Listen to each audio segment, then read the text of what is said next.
Good Tuesday to you, and welcome to Ag AM in Kansas. Stay tuned for some great features. Today, Brian Holman and Chad Bullock from Premier Farm and Home visit about using fertilizer made from nitrogen blended with organic matter and how it builds your soil. Then enjoy a poem from Ron Wilson, our poet laureate. Next, Eric Atkinson and Carrie Ebert, coordinator with the Kansas Agra Ability Project, talk about farm safety. And finally, see how beef makes its way from the Buford Ranch to the meat counter at Reese's grocery stores. Closed captioning brought to you by Kansas Soybean Commission, the Soybean Checkoff Progress, powered by Kansas farmers. This segment is brought to you by the Kansas Association of Wheat Growers and the Kansas Wheat Commission. Together, we are Kansas Wheat.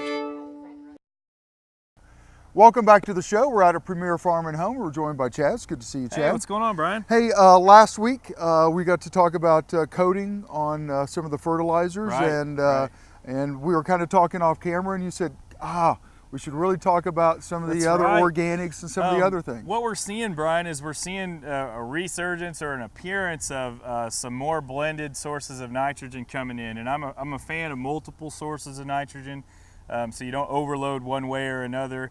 It just kind of helps with the true slow release nature of it.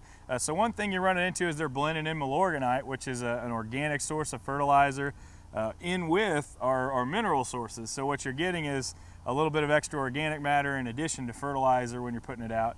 And I just think that's kind of a neat thing that they're bringing into the business. Well, organic.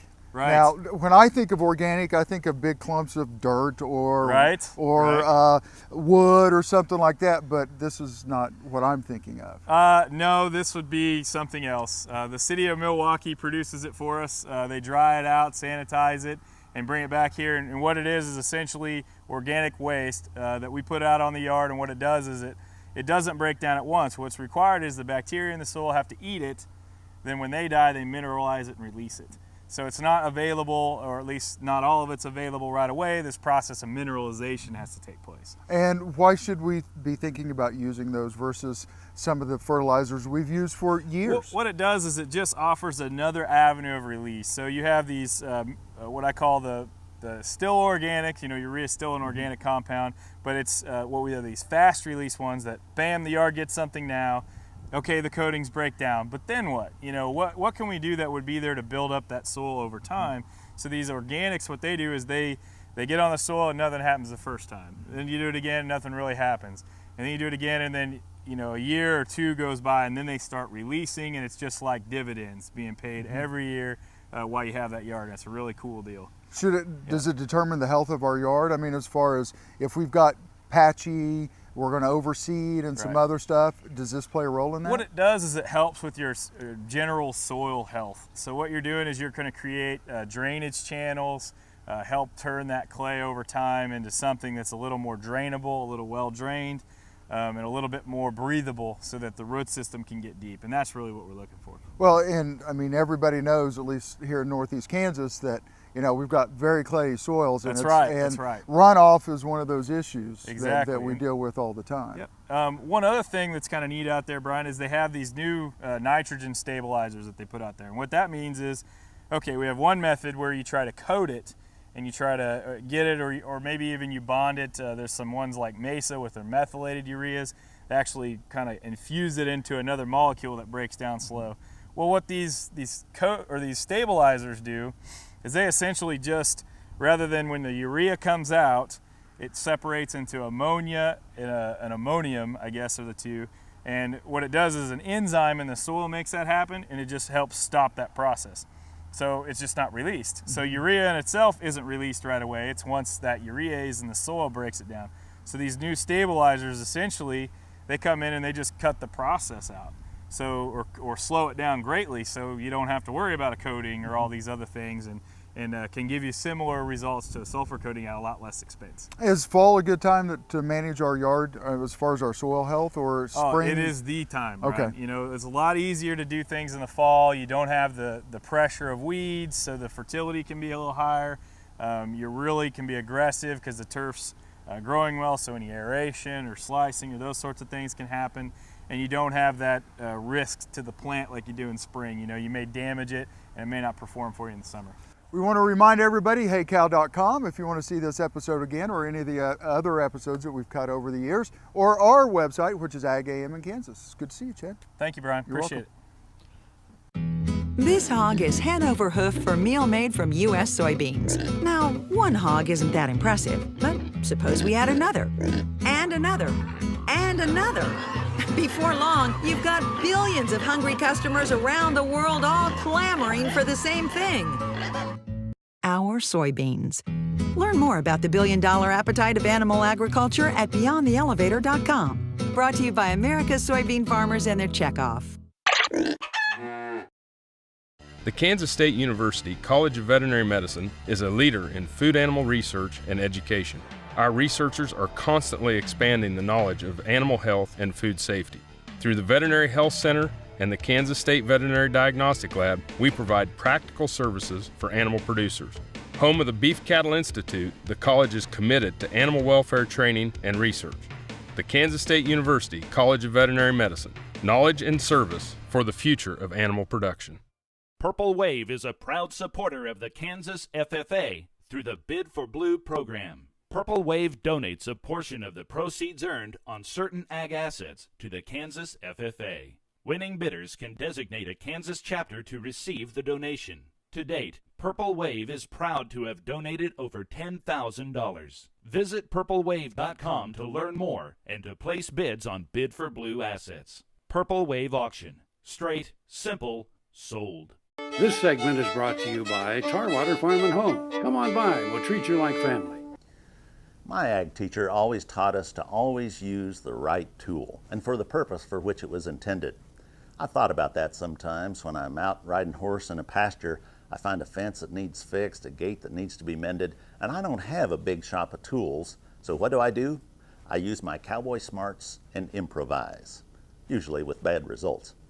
With apologies to my ag teacher, this is a poem I wrote called Tool School. I remember a class lesson from my school days of old. The proper use of tools is what our ag teacher told. He gave a long lecture, and this is how it ended. A tool should be used only for what it was intended. You can damage your work or cause an injury if you try something else or use the tool improperly.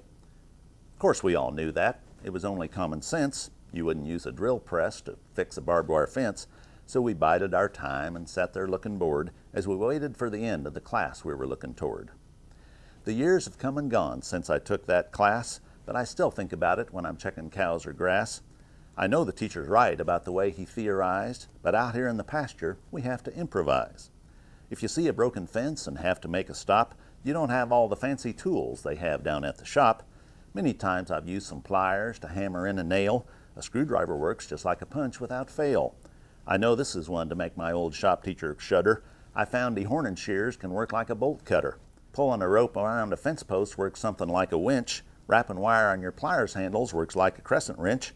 An old set of bed springs will fill the water gap. A rag stuffed in your gas tank will work like a gas cap. With all my years of experience in the school of hard knocks, I believe I'm qualified to give some students talks. I think I'll volunteer to go back to my old school and give a lesson titled The Creative Use of Tools. Happy trails.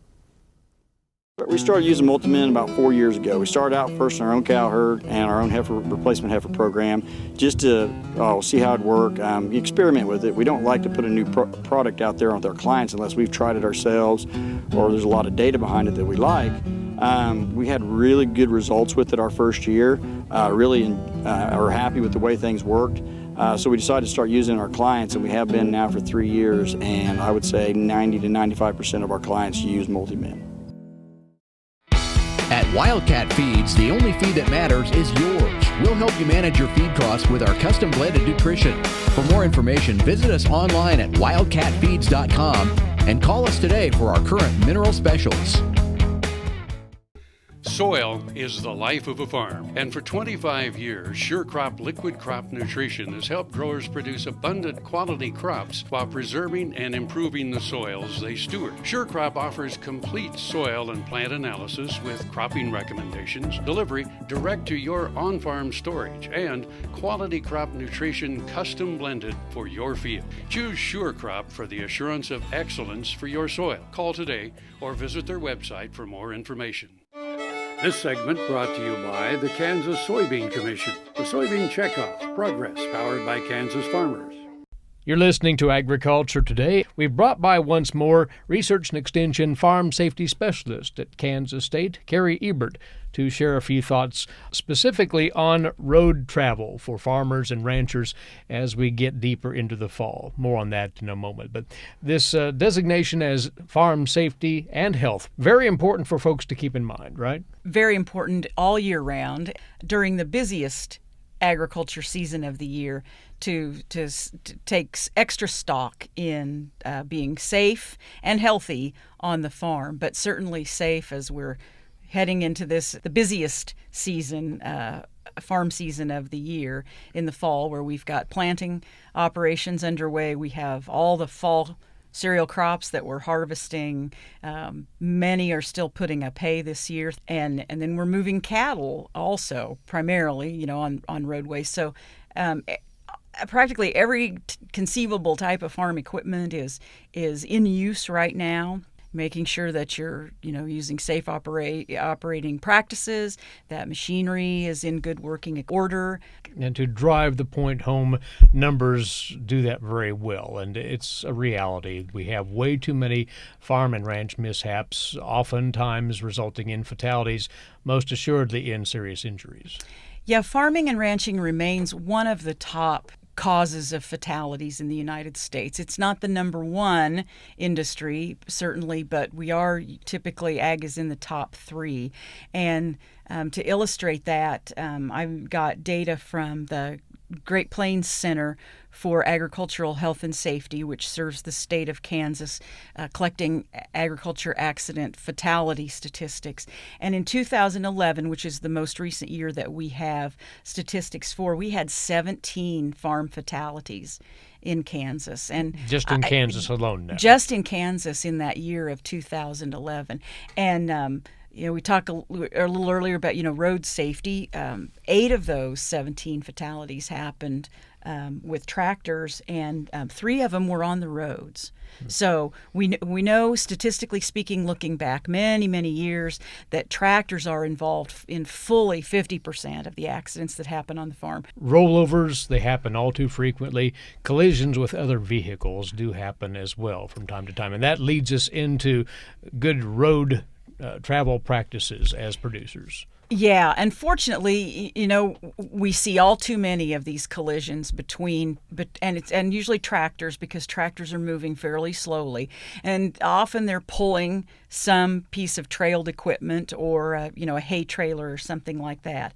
But it's when we get the size, the mass of the tractor in a collision with a passenger vehicle with that's got speed, and so that's one of the messages that at least I always like to emphasize, is that sharing the road is everyone's responsibility during this time of the year. We do have a lot of farm equipment out on the roads, and farmers, we all have a responsibility to make sure that we've got the appropriate markings, lighting. It's not a good idea. I know that sometimes you need to move equipment after dark, but certainly if we're going to be moving large equipment after dark, we want to make sure that all of the lights are working. These machines have to be visible. Size, especially if we're getting along around dusk or dark, size isn't, should be a good indicator, but it's not always the greatest indicator. We have a responsibility in agriculture to make sure that we're doing everything we can to be visible to passenger vehicles, to make sure that, all of the safety markings that are available to us and are required by law are there, such as a slow-moving vehicle emblem, four-way flashers, headlights, taillights, retroreflective tape that can outline the edges of especially wide equipment, so that the headlights will reflect off of that to kind of indicate, oh, this might be a little wider, and then to also plan our trips on the highway so that we're not, especially if we're closer to an urban area, plan those trips so that you're not moving, really slow-moving farm equipment at a time when there's a rush to get to work or to school. We as motorists then, when we're not in our farm vehicles, understand that it's okay to slow down and to wait on vehicles. And some of the things that motorists need to be particularly aware of is if they see that slow-moving vehicle emblem, that red retroreflective triangle, that is a beacon to motorists that the vehicle that's displaying the SMV is traveling less than 25 miles an hour, so our closing distance is going to be very short. Right. Compared to what it would be if we were traveling all at a prevailing speed. Once this busy rush to get crops in and crops out and cattle move to where they need to be, life on the farm will slow down a little bit. Certainly life on farm roads will slow down a little bit, and we won't have quite the congestion that we could see right now. Farm Safety Specialist, K-State Research and Extension, Carrie Ebert, with that input, and certainly some things for you producers and motorists to keep in mind regarding safe travels on the road as that equipment is traversing our roads and highways the next several weeks. You're listening to Agriculture Today. Valley Vet Supply is devoted to providing information and professional quality products at reasonable prices.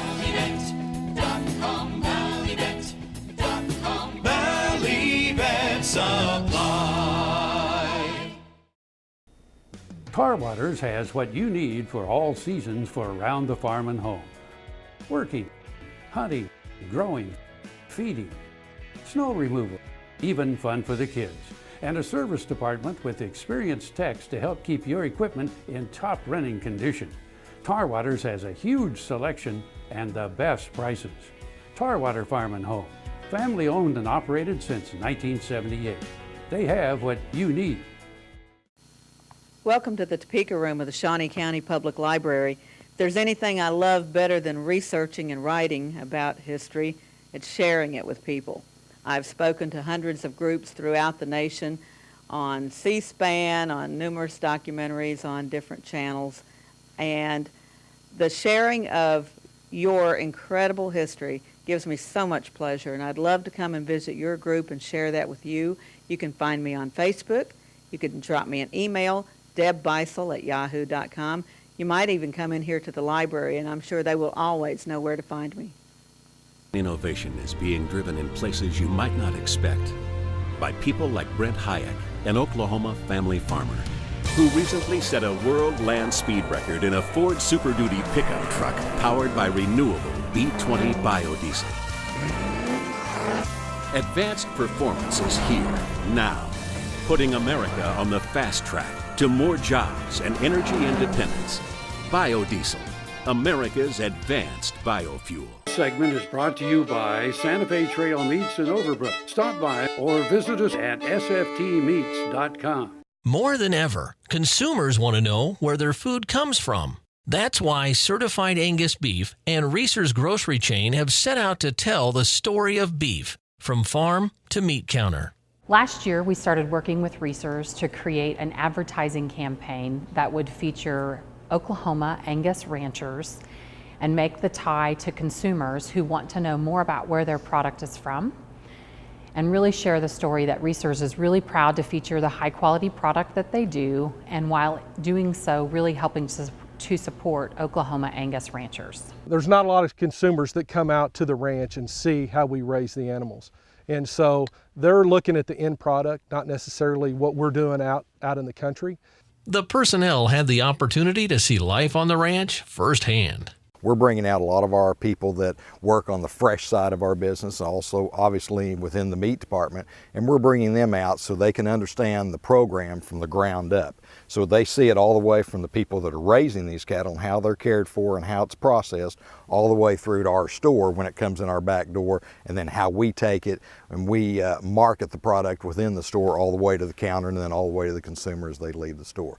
For the consumer with questions about the origin of their food, Certified Angus Beef, Reese's Grocery Chain, and the Buford family have answers. It's really important to make this connection because consumers today are asking more than ever where their product comes from. They have a growing desire to learn that, and so really by utilizing our retail partner, who is the connection to the consumer, to help to tell the positive story of family ranching that happens not only in Oklahoma but really across the country. It's a really important role for all of us in agriculture to tell that story. I'm BJ Scott.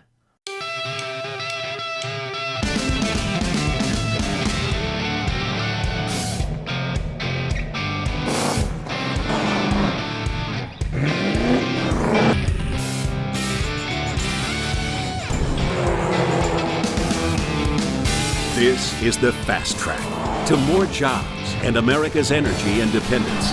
Advanced performance is here, now. Biodiesel, America's advanced biofuel. And now here's another gardening tip with Dave Jackson.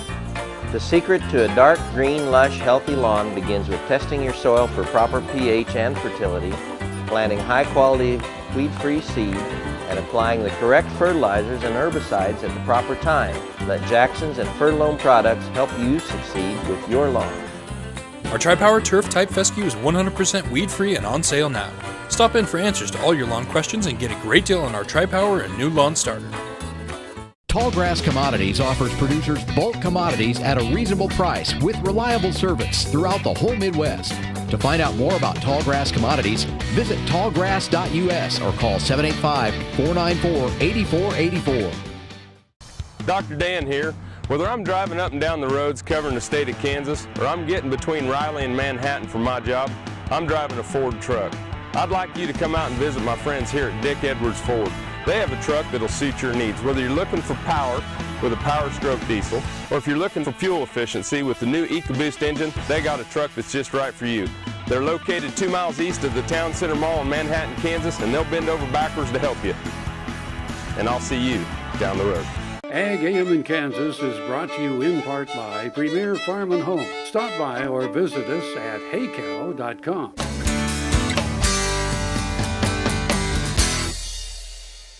Houses are being built closer and closer together anymore, and we often don't have room for the big spreading trees. So narrow trees are very good for use on narrow lots. There's many columnar options, and I encourage people to look when they're going to the garden center, and if you don't have a whole lot of room, ask for a columnar tree. They'll show you quite a few, and we're going to take a look at some here on the Sedgwick County Extension grounds. One option is the pyramidal European hornbeam. That's going to be growing tall and narrow. It'll get a little wider than this, but it's going to keep growing on up in height. Another option on columnar trees is the bald cypress. Shawnee Brave is a variety of bald cypress that is columnar.